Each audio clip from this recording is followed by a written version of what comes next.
Hey GCC family, Pastor Billy here with your Daily Devo, and I hope you guys are all doing well today.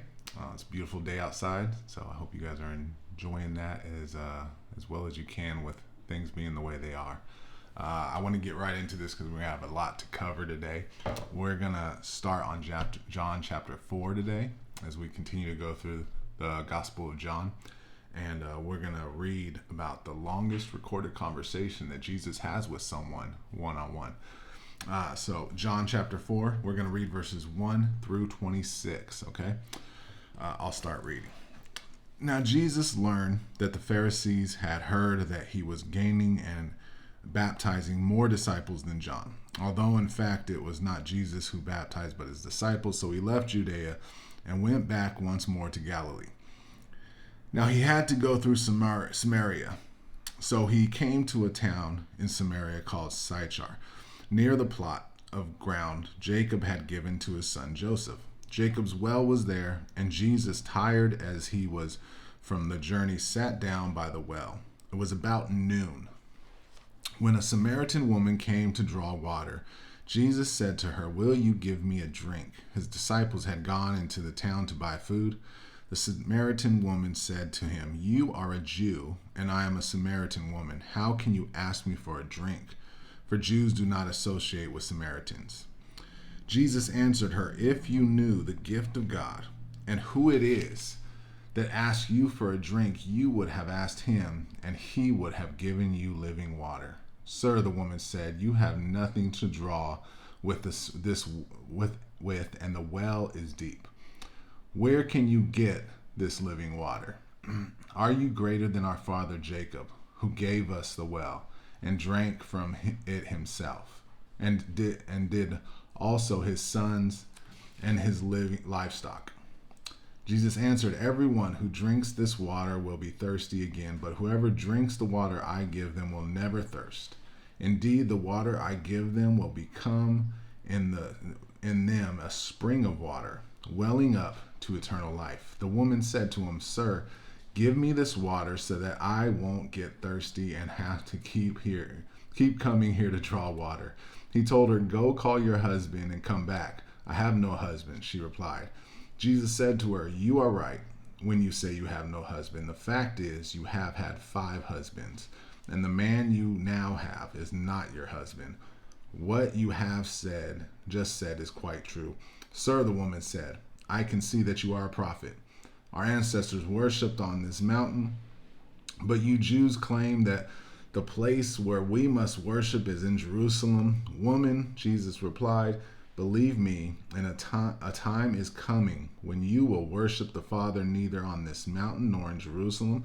You Samaritans worship what you do not know. We worship what we do know, for salvation is from the Jews. Yet a time is coming and has now come when the true worshipers will worship the Father in the Spirit and in truth, for they are the kind of worshipers the Father seeks. God is Spirit, and his worshipers must worship in the Spirit and in truth." The woman said, "I know that the Messiah, called Christ, is coming. When he comes, he will explain everything to us." Then Jesus declared, "I, the one speaking to you, I am he." All right, so much to talk about here. The picture I have in this is that Jesus, he's sitting there by the well, and I think back to when he told the disciples he was going to teach them to be fishers of men, fishers of people.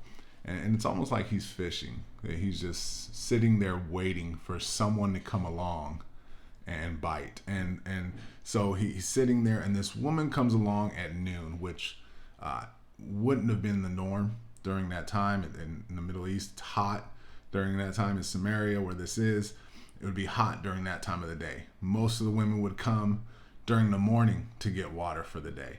And this woman, probably to avoid the other women, probably to avoid being around other people, she came at noon by herself, and Jesus, he kind of throws out something to see if she'll bite. He asks a question, "Will you give me something to drink?"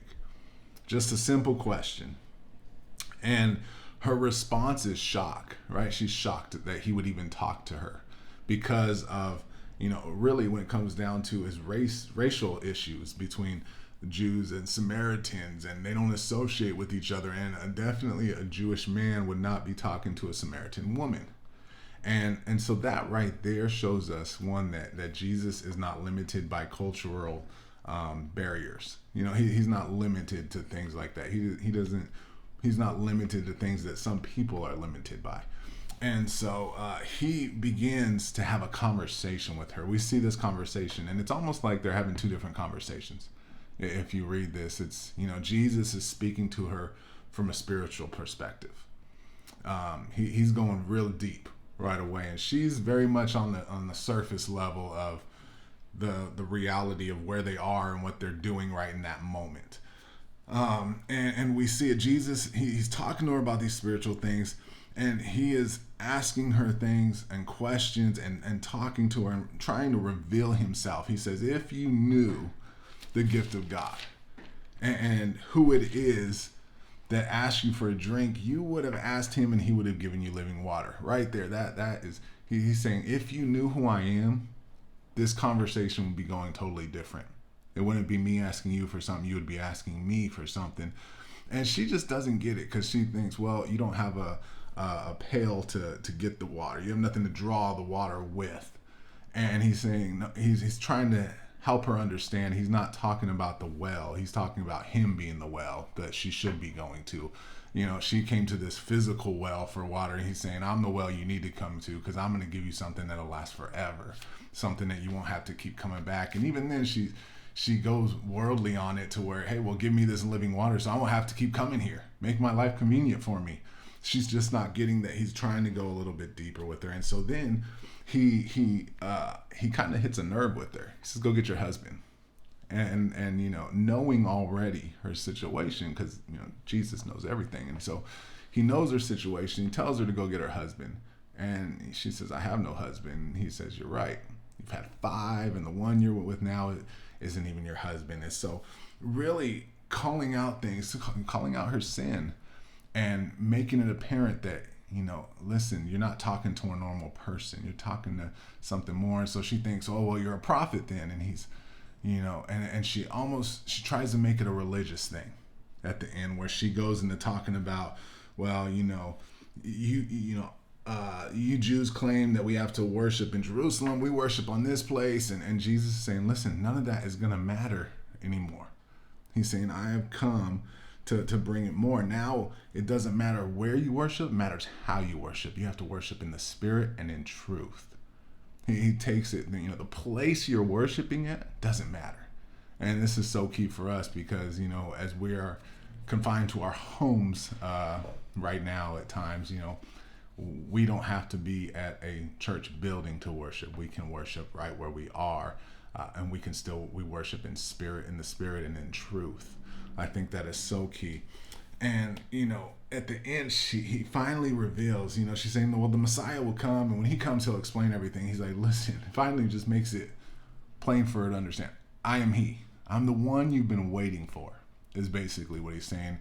Stop looking for someone. It's me. I'm the one who you've been waiting for. I just explained it to you. And we'll read what happens from there tomorrow. We'll get that. But what I really want to take away from this today, what I want you guys to take away from this is really verse 10, what I read already, where he said, if you knew the gift of God and who it is that asks you for a drink, you would have asked him and he would have given you living water. Meaning, do we know the gift of God? Do we understand who Jesus is? And are we treating him as that?